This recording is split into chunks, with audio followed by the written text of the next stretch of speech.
नमस्कार साथियों, स्वागत है आप सभी का मेरे चैनल किस्से और कहानियों में। आज मैं आप सभी के समक्ष प्रस्तुत हुई हूँ एक नई कहानी लेकर। यह कहानी हमारे यूजीसी नेट की इकाई 7 के अंतर्गत भी हमारे पाठ्यक्रम में है तथा यह जैनेंद्र कुमार की एक प्रमुख कहानियों में से है। जैनेंद्र कुमार प्रेमचंदोत्तर युग के एक प्रमुख कहानीकार माने जाते हैं।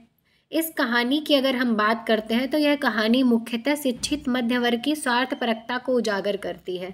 इस कहानी का परिवेश जो है वह गुलाम भारत के समय का है, जहां 20वीं सदी के अंतर्गत नैनीताल शहर का परिवेश दिखाया गया है। इस कहानी के मुख्य पात्र जो हैं कथावाचक स्वयं अर्थात कथा को कहने वाले हैं तथा उनके मित्र, उनके 2 वकील मित्र तथा 10 वर्षीय एक बेघर पहाड़ी बच्चा मुख्य पात्र हैं। आइए अब हम शुरू करते हैं अपनी इस कहानी को पढ़ना। बहुत कुछ निरुद्देश्य घूम चुकने पर हम सड़क के किनारे की एक बेंच पर बैठ गए। नैनीताल की संध्या धीरे धीरे उतर रही थी। रुई की रेशे से भाप से बादल हमारे सिरों को छू छू कर बेरोक टोक घूम रहे थे। हल्के प्रकाश और अंधियारी से रंगकर कभी वे नीले दिखते, कभी सफ़ेद, और देर में अरुण पड़ जाते। फिर जैसे हमारे साथ खेलना चाह रहे थे। पीछे हमारे पोलो वाला मैदान फैला था। सामने अंग्रेजों का एक प्रमोद गृह था, जहां सुहावना रसीला बाजा बज रहा था, और पास में था वही सुरम्य अनुपम नैनीताल।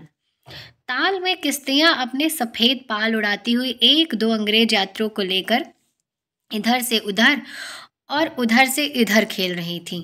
कहीं कुछ अंग्रेज एक एक देवी सामने प्रतिस्थापित कर अपनी सुई सी शक्ल की डोंगियों को मानो शर्त बांधकर सर पर दौड़ा रहे थे।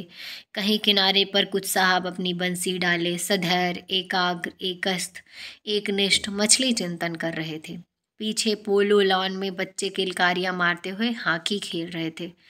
शोर, मारपीट, गाली गलौज भी जैसे खेल का ही एक अंश था। इस तमाम खेल को उतने क्षणों का उद्देश्य बना वे बालक अपना सारा मन, सारी देह, समग्र बल और समूची बधा लगाकर मानो खत्म कर देना चाहते थे। उन्हें आगे की चिंता न थी, बीते का ख्याल न था। वे शुद्ध तत्काल के प्राणी थे। वे शब्द की संपूर्ण सच्चाई के साथ जीवित थे। सड़क पर से नर नारियों का अविरल प्रवाह आ रहा था और जा रहा था। उसका ना ओर था ना छोर। यह प्रवाह कहाँ जा रहा था और वह कहाँ से आ रहा था, कौन बता सकता है। सब उम्र के, सब तरह के लोग उसमें थे। मानो मनुष्यता के नमूनों का बाजार सजकर सामने से लाता निकला चला जा रहा हो। अधिकार गर्व में तने अंग्रेज उसमें थे और चिथड़ों से सजे घोड़ों की बाग थामे वे पहाड़ी उसमें थे, जिन्होंने अपनी प्रतिष्ठा और सम्मान को कुचलकर शून्य बना लिया है और जो बड़ी तत्परता से दुबेलाना सीख गए हैं। भागते, खेलते, शरारत करते लाल लाल अंग्रेज बच्चे थे और पीली पीली आंखें फाड़े पिता की उंगली पकड़कर चलते हुए हिंदुस्तानी नैनिहाल भी थे। अंग्रेज पिता थे जो अपने बच्चों के साथ भाग रहे थे, हंस रहे थे और खेल रहे थे। उधर भारतीय पितृदेव भी थे जो बुजुर्गी को अपने चारों तरफ लपेटे धन संपन्नता के लक्षणों का प्रदर्शन करते हुए चल रहे थे।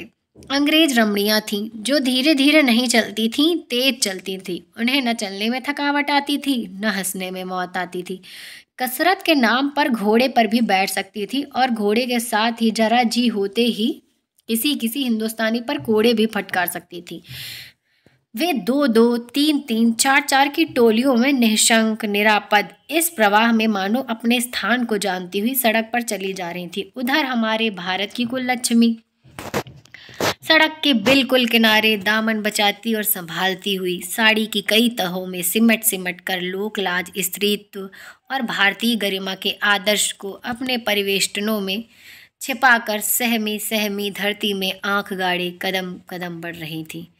इसके साथ ही भारतीयता का एक और नमूना था। अपने कालेपन को खुरच खुरच कर बहा देने की इच्छा करने वाला अंग्रेजी दांव पुरुषोत्तम भी थे, जो नेटिवों को देखकर मुंह फेर लेते थे और अंग्रेजों को देखकर आंखें बिछा देते थे और दुम हिलाने लगते थे। वैसे वे अकड़ कर चलते थे, मानो भारत भूमि को इसी अकड़ के साथ कुचल कुचल कर चलने का उन्हें अधिकार मिला है।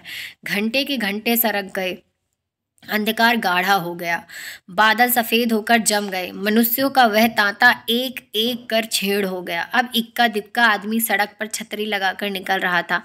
हम वहीं के वहीं बैठे थे। सर्दी से मालूम हुई, हमारे ओवरकोट भीग गए थे। पीछे फिरकर देखा, यह लाल बर्फ की चादर की तरह बिल्कुल स्तब्ध और सुन्न पड़ा था। सब सन्नाटा था। तल्ली लाल की बिजली की रोशनियां दीप मालिका सी जगमगा रही थी। वह जगमगाहट 2 मील तक फैले हुए प्रकृति की जल दर्पण पर प्रतिबिंबित हो रही थी, और दर्पण का कांपता हुआ, लहरें लेता हुआ वह जल प्रतिबिंबों को 100 गुना, 1000 गुना करके उनके प्रकाश को मानो एकत्र और पूंजीभूत करके व्याप्त कर रहा था। पहाड़ों के सिर पर की रोशनाइयां तारों सी जान पड़ती थीं।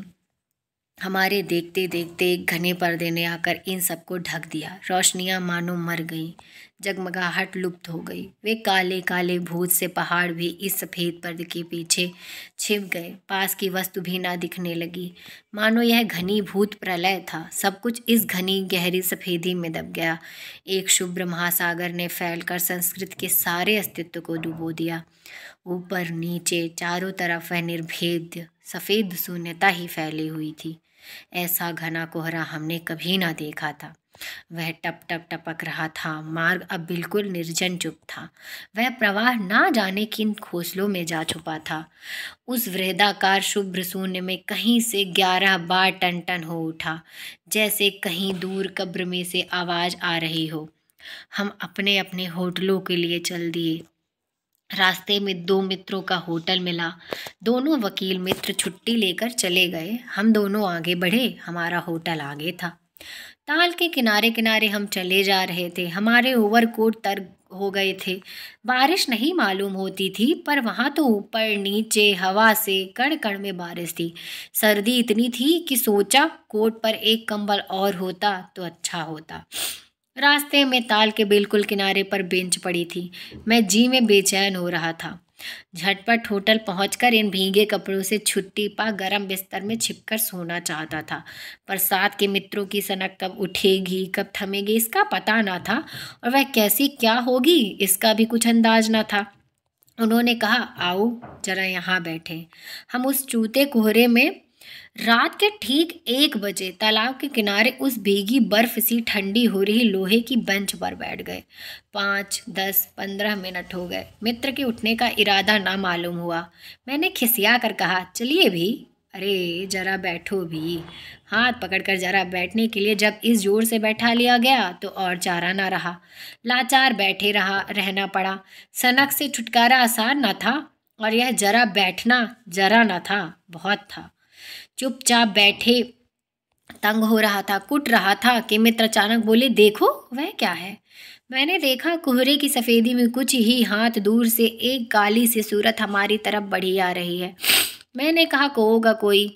3 गज की दूरी से दिख पड़ा एक लड़का सिर के बड़े बड़े बालों को खुजलाता चला आ रहा है। नंगे पैर है, नंगा सर, एक मैली सी कमीज लटकाए है। पैर उसके न जाने कहाँ पड़ रहे हैं, और वह न जाने कहाँ जा रहा है, कहाँ जाना चाहता है। उसके कदमों में जैसे कोई न अगला है न पिछला है, न दायां है न बायां है। पास ही चुंगी की लालटेन के छोटे से प्रकाश वृत्त में देखा, कोई 10 बरस का होगा। गोरे रंग का है, पर मैल से काला पड़ गया है। आंखें अच्छी बड़ी पर रूखी हैं। माथा जैसे अभी से झुर्रियां खा गया है। वह हमें ना देख पाया। वह जैसे कुछ भी नहीं देख रहा था। न चाहने नीचे की धरती, न ऊपर चारों तरफ फैला हुआ कोहरा, न सामने का आसमान।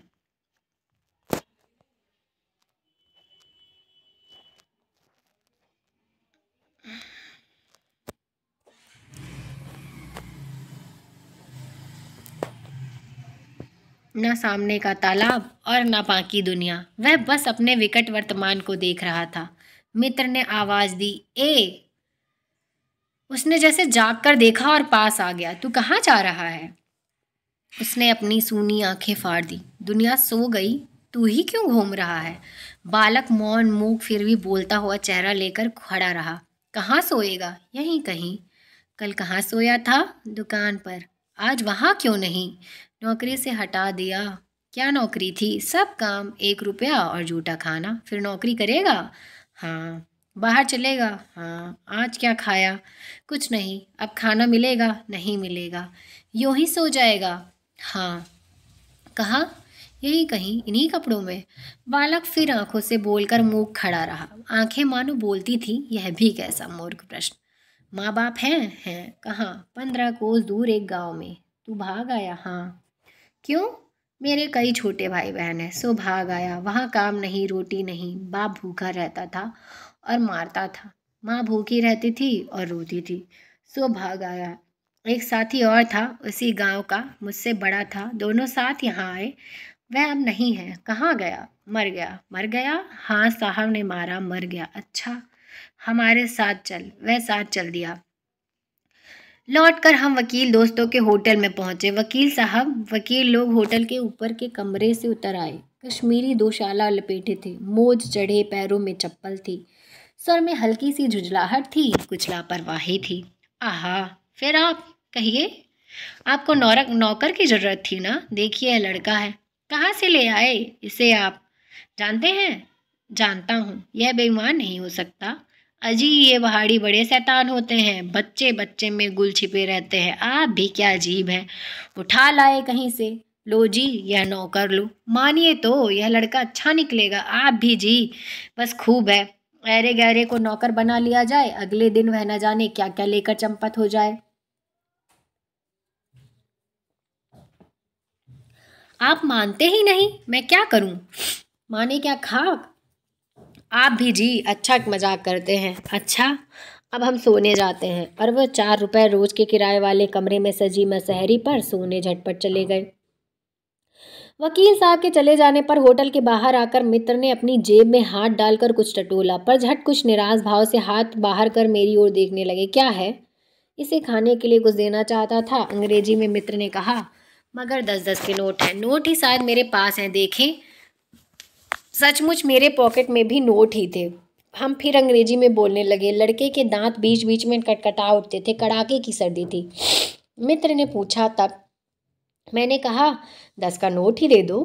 सक पकाकर मित्र मेरा मुंह देखने लगे। अरे यार, बजट बिगड़ जाएगा। हृदय में जितनी दया है, पास में उतने पैसे तो नहीं हैं। तो जाने दो, यह दया ही इस जमाने में बहुत है, मैंने कहा। मित्र चुप रहे, जैसे कुछ सोचते रहे। फिर लड़के से बोले, अब आज तो कुछ नहीं हो सकता, कल मिलना। वह होटल डी पब जानता है, कहीं वहीं कल 10 बजे मिलेगा। हाँ, कुछ काम देंगे हुजूर? हाँ हाँ, ढूंढ दूंगा। तो जाऊं? हाँ, ठंडी सांस खींचकर मित्र ने कहा। कहाँ सोएगा? यहीं कहीं बेंच पर, पेड़ के नीचे किसी दुकान की भट्टी में। बालक फिर उसी प्रेत गति से एक ओर बढ़ा, कोहरे में मिल गया। हम भी पेट होटल की ओर बढ़े। हवा तीखी थी, हमारे कोटों को पार कर बदन में तीर सी लगती थी। सिकुड़ते हुए मित्र ने कहा, भयानक शीत है, उसके पास बहुत कम कपड़े। यह संसार है यार। मैंने स्वार्थ की फिलॉसफी सुनाई। चलो पहले बिस्तर में गर्म हो लो, फिर किसी और की चिंता करना। उदास होकर मित्र ने कहा, स्वार्थ जो कहो, लाचारी कहो, निष्ठुरता कहो या बेहयाई। दूसरे दिन नैनीताल स्वर्ग के किसी काले गुलाम पशु के दुलारे का वह बेटा, वह बालक निश्चित समय पर हमारे होटल डी पब में नहीं आया। हम अपनी नैनीताल की सैर खुशी खुशी ख़त्म करके चलने की तैयारी में रहे। मरने के मोटर में सवार होते ही थे कि हम समाचार मिला कि पिछली रात एक पहाड़ी बालक सड़क के किनारे पेड़ के नीचे ठिठुरकर मर गया। मरने के लिए उसे वही जगह, वही 10 बरस की उम्र और वही काले छिथड़ों की कमीज मिली। आदमियों की दुनिया ने बस यही उपहार उसके पास छोड़ा था। पर बताने वालों ने बताया कि गरीब के मुंह पर छाती, मुट्ठी और पैरों पर बर्फ की हल्की सी चादर चिपक गई थी, मानो दुनिया की बेहयाई ढकने के लिए प्रकृति ने सब के लिए सफ़ेद और ठंडे कफन का प्रबंध कर दिया था। सब सुना और सोचा, अपना अपना भाग्य। इस कहानी के माध्यम से हमने देखा कि किस प्रकार शिक्षित मध्यम वर्ग भी स्वार्थपरकता अपनी दिखाता है। इस कहानी से आपने क्या सीखा, और इस कहानी की समीक्षा अगर आप चाहते हैं मैं करूं तो टिप्पणी के माध्यम से बताइएगा। इसी के साथ मैं अपने इस वीडियो को यहीं पर समाप्त करती हूं। धन्यवाद।